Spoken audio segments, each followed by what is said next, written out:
उता दोसरा केहू के फुलवारी में बाड़ी जाके खिले के तैयारी में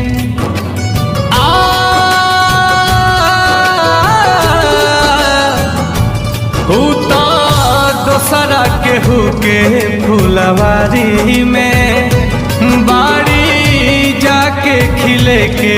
तैयारी में भारत तड़प तड़प के बनी हो भारत तड़प तड़प के बनी हो एह दुनिया में प्यार के जैसन हम ही त कैले